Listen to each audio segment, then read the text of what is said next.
ask very few questions. I think colleagues have dealt with a lot of issues.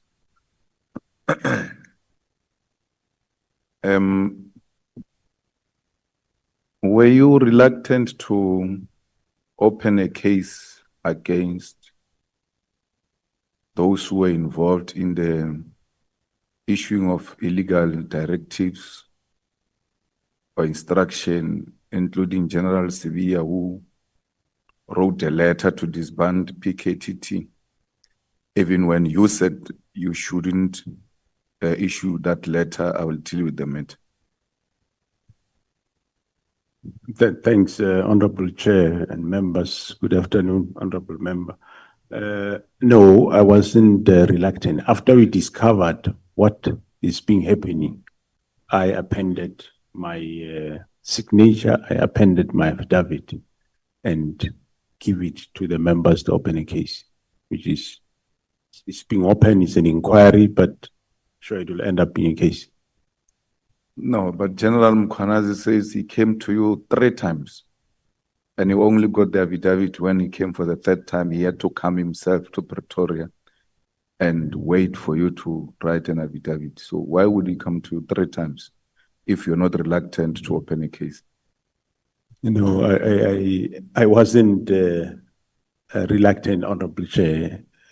I wrote the affidavit, and of course, if there are certain matters that they find that they are not included in the statement, they will indicate, ask me to say, what about this? Then I'll amend the affidavit and write it and give it.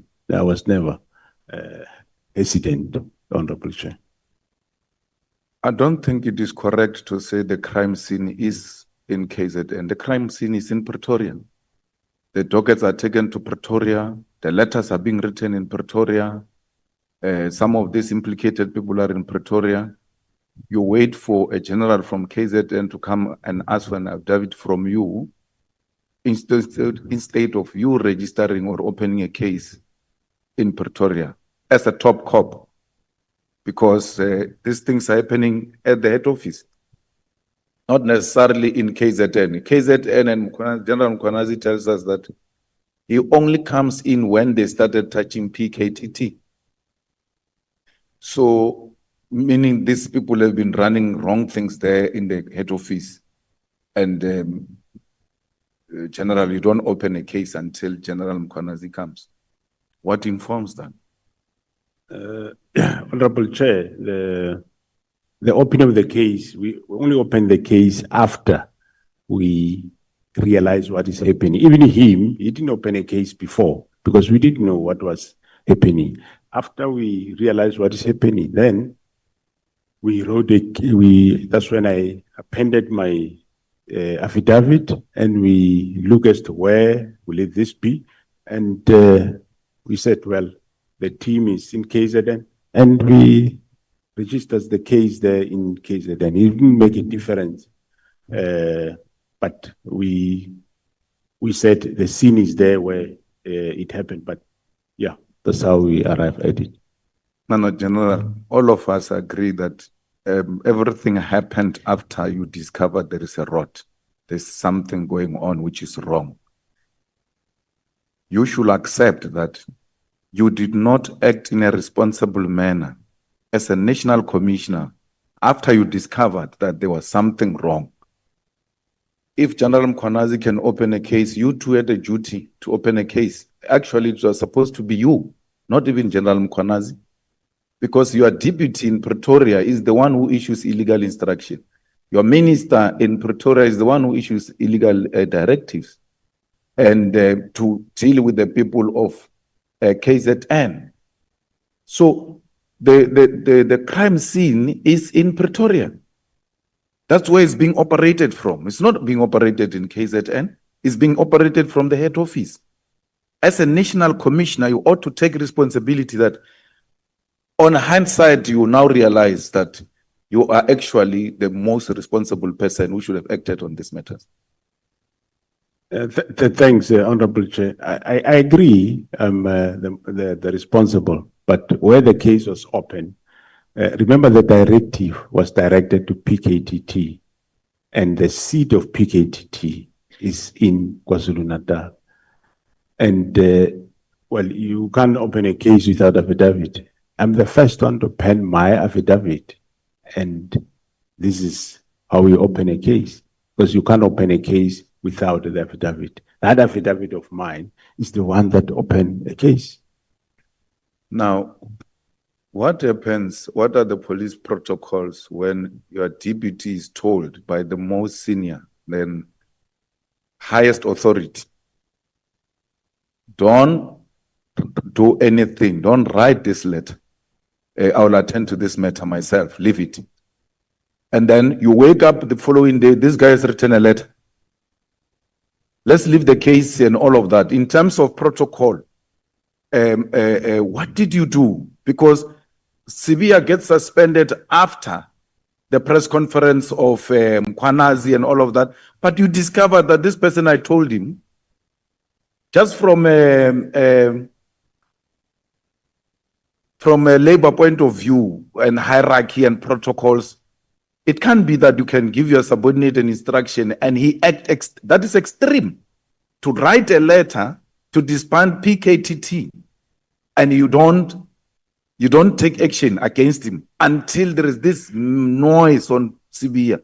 Only then we get to hear about special leave and all of that.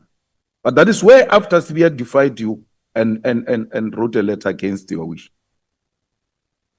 Yeah, thanks, Honorable Chair. I did say that I did call him and say, leave the matter right at the beginning. He wrote letters, and later I learned that he's still doing this. Hence, I told him, hey, I called him, they don't interfere with this PKTT. Chair, no. I hear you. But what are the protocols? I mean, everywhere else, what are the protocols? If you say to this guy, don't write a letter, especially on such a matter, and he writes a letter, the protocol is not, hey, don't do this. What course of action are you allowed to take, and why didn't you take that action against him? Well, one of the actions I can take is to warn him, which I did at some point in April, May. I did call him and say, stop doing what you are doing. Now, General, from where I'm sitting, and I don't have a doubt, unlike Honorable President, I agree that you opposed the dissolution of PKTT. And you did it in your own manner, because sitting there, I can see an agreeable person. So you are not going to come across as if you are General Mkwanazi or Malema or anything. You've got your way of communicating things. So that's your political principle. Whether they call it a boss or not, it's a political principle. It's overseeing your work and the work of the department and all of that. When he says dissolve PKTT and you are not agreeing, it can only be the way you are doing it. Okay, no, I hear you, why? And then the person is not budging on reasons. And then you say, well, let's take time, try to see how we go about it, because you're hoping something in between will happen. So you're buying time so that there could be a possible intervention. And amongst other things, in between, you went to the president and briefed him and all of that. Will I be correct to make that observation that right from the scratch, you were not in doubt that this thing must not be dissolved? But you can't speak to your minister as if you are speaking to your subordinate. You find a correct within a measured ways to address that point. Yeah, no, that's correct. Yes, I believe that it's not right, and I find a way to address him, for him to open up, to tell us why is he. Chair, I think let me why first. is he disbanding this team, and that door remained not open. Now, General, who qualifies to, when there is an information that deserves to be classified, who Who qualifies to classify information? It is the author of the information. So minister can classify IPIT investigation on Palapal. Does he have a power to do that? If IPIT investigate and comes to the conclusions, and before they release, they share the information with the minister, a minister says, no, this report is classified, don't release. Does he have such a power? No, it wouldn't be the minister who classified it. He can say it if he saw that the report is classified, but he doesn't have the power to classify it. The report would have been classified by the author, in this case, which is IPIT. So the IPIT classified Palapala investigation? According to what you are saying, yes, that will be correct, because I don't have it with me and I wouldn't know what level of classification is there. But no, the not author according would have. to me. I'm asking if Palapala was investigated by IPIT and then at the later stage they classified that investigation. Themselves as the authors, through you, Honorable Chair, would have, if the report is classified, it will be them, IPIT, that classified the report. Have you checked up on General Kumalo since he called since he went on sick leave or something like that? I did, Honorable Chair. And how is he doing? No, he's doing quite well now. So we should expect to have him soon. Yeah, we can expect him soon, yeah. It was quite a tragic thing, but I think maybe a week or so, he will be fine.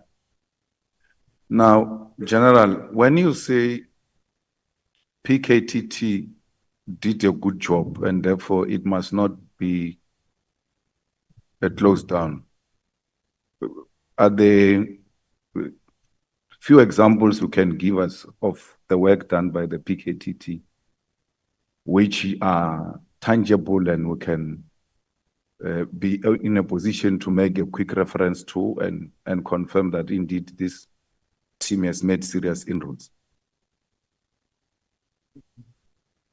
Yeah, even though I don't have the details of each case, but there is a number of cases that I can give that they resolved. One of them, as I said, is the case of the DA councillor in Bergville. He was convicted for murder and killing. The case of also, I think it's a DA councillor around Howick. There has been convictions in that regard, and a number of people, including the Nkosi there, has been arrested, and the case is going on. And yeah, the case of Sindiso Magaka, it is the PKTT that have unraveled what we now know. And the case is not yet still finalized. There has been conviction of some suspects or accused, but the case is not finalized. So there is still arrests that will unfold once the first phase is finalized. So yeah, some of the cases now and then you see in the media where I think recently they did get a life sentence in the murder at Lady Smith. They got life sentences. A number of cases they had life sentences. And in terms of arrests, we have seen they've recently, of course, brought Mr. Molefe on a number of cases, Kat Matlala on a number of cases. And in KZN, it's quite a number of cases, just that I will need to talk to each case, but those are the success that they have done. And also in terms of police officials that were involved in this type of political killings, or they aided in one or another or defeated the ends of justice, there is 34 police officials that the PKTT arrested, which some of them have been sentenced, some of them are still going court, and majority have been dismissed. Few are still left in the organization. And there is a number of firearms that they have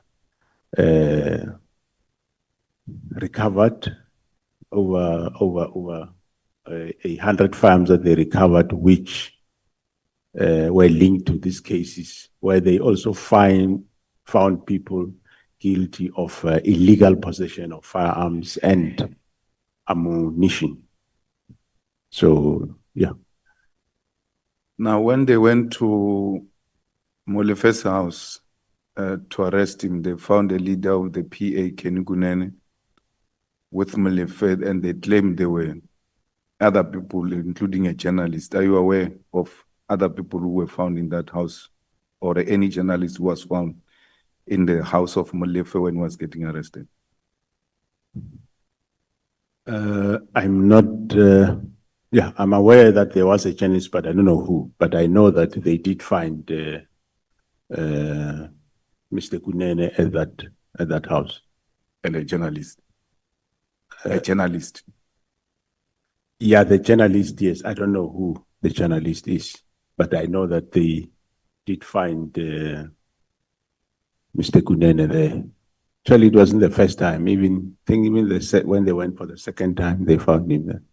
When they went for the first time for Molefe, they found Mr. Kunene there, and when they went the second time, they found Mr. Kunene there. Yeah, the first time he tended the gate, they were inside busy. He came to the gate and they showed him the road. And luckily, whatever he got, he went for the road. General Mkhwanazi told us that you guys can search WhatsApps, including a view once and deleted WhatsApps and all of that. Do you have an equipment like that as subs, or have you outsourced that responsibility to a private company? And if it's a private company, whose company is that? And how was that tender awarded? Honorable Chair, because we don't want to be searched here WhatsApps by Matlala. Yeah? You give Matlala's tenders there, only to find the WhatsApp things in the wrong hands. So we need to know if it's private, who. But if you've got equipment, that's enough. Thanks, Honorable Chair. The question is quite sensitive to answer this one. But we don't use service providers, but. Oh, so meaning it's internal. I don't want to confirm that we can do that. No, General Mkhwanazi came and told us. He said it himself. It's not like we're bringing a rumor or anything. He was sitting there. He told us that they search WhatsApps. They take your phone and search WhatsApps, and they've got it. Even if you delete, they will still find a way of using whatever equipment. So it's not a rumor. He came here and told us that. So I wanted you, as a top cop, to confirm if indeed that is correct. Thanks, Honorable Chair. I'll have to go back and check with my division, crime intelligence. Now, Mr. Nkabinde, what was his involvement in the operations of SAPS? Because he will be a chief of staff and operate at that level of the ministry.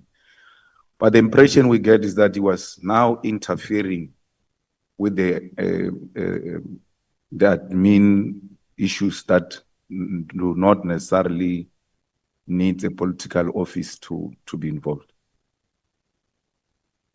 Yeah, he would, Honorable Chair, he would interact with during meetings, when we have meetings with the ministers.